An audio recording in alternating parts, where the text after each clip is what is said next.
Kunduki reading, Day 6, taken from the Mother of Peace, a memoir by Hakja Hanmun. And God shall wipe away all tears from their eyes. Chapter 2, I came into this world as the only begotten daughter. A tree with deep roots. When I gently closed my eyes and listened to the harsh winds blowing through the cornfield, it sounded like thousands of horses running in the wilderness. It captured the dynamic spirit of Koguryo nights, galloping powerfully across the continent. At other times, if I listened quietly, I would hear another kind of sound, the affectionate woo-woo of scops owls in the high branches of trees deep in the mountains. I remember the summer nights when I fell asleep holding my mother's hand, with the sound of hooting owls echoing in my ears. More than 70 years have passed, but the beautiful scenery and soothing sounds of Anju remain in my heart. My hometown holds many beautiful memories for me, and I want to go back there. One day, I will certainly return home. When I was born, my father, Han Sung-un, had a dreamlike vision. He saw bright sunlight beaming into a thick grove of pine trees. The light fell on two cranes that were dancing together in harmonious affection. He decided to name me Hakja, which means crane child. I am a member of the Han clan of Cheongju in North Chonchong province, the clan's historical birthplace. Chonchong means center of the heart, that is pure and clear, and Cheongju means clear village. When the water in a river or the sea is clear, one can see the fish swimming all the way to the bottom. Living in the pure and clear environment of Cheongju, I could see the bright spirit of my pure and humble ancestors. The Chinese character for my family name, Han, has various meanings. It can mean one, symbolizing God. It also can mean big, as in large enough to embrace all created things in the universe, and full meaning overflowing abundance. The founding father of the Han clan, Han Lan, was honored as a loyal patriot of the kingdom of Goryeo. The king of Korea would recognize persons of civic virtue and reward them with land and perennial stipend. The court recorded their names in a book of honor, and there is an entry for Han Lan. Han Lan's story is this.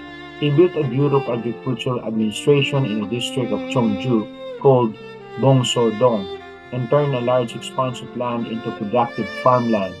When a war between Korean rulers broke out, Wang Gyeon, a nobleman and military general, passed through Cheongju on his way to do battle with Gyeonwon, the king of Hubakje.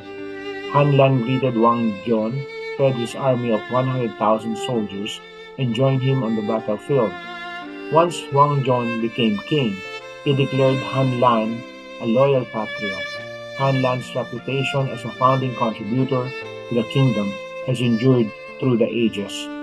33 generations after Han Lan, I was born in his lineage.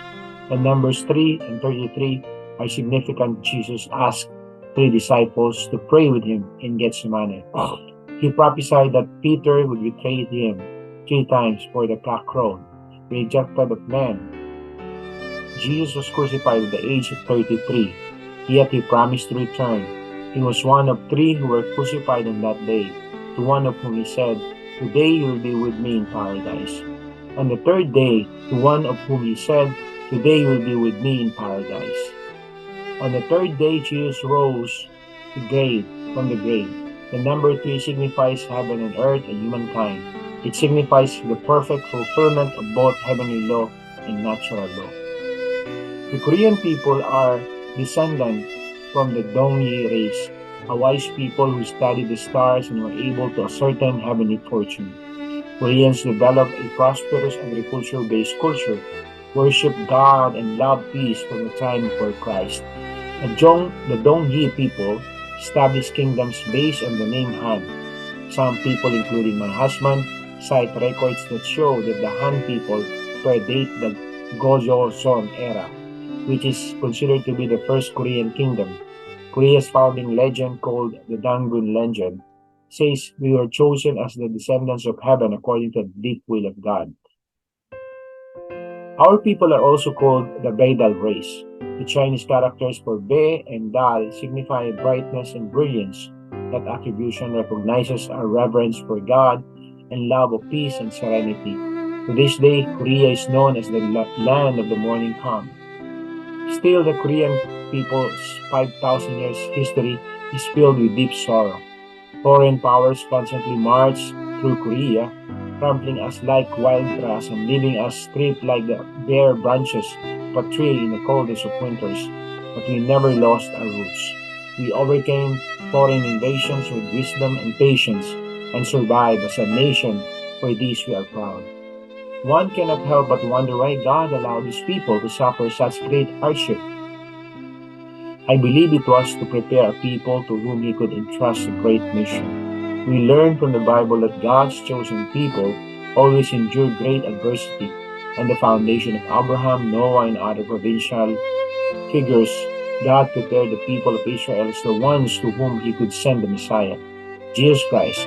Facing rejection, God had to allow Jesus to suffer great trials and hardships and to finally offer his life on the cross. 2,000 years later, God chose the Korean people and entrusted to them his only begotten son and only begotten daughter, the ones who can receive God's first love. God needed a man and woman who could endure suffering and rejection while continuing to forgive and love all people, thus revealing God's heart of parental love. So to God needed a nation capable of enduring suffering for the sake of all nations. God prepared the Korean people for this. Many peoples have suffered and disappeared from history, but the Korean endured. Thus God entrusted his people with a noble mission. Jude.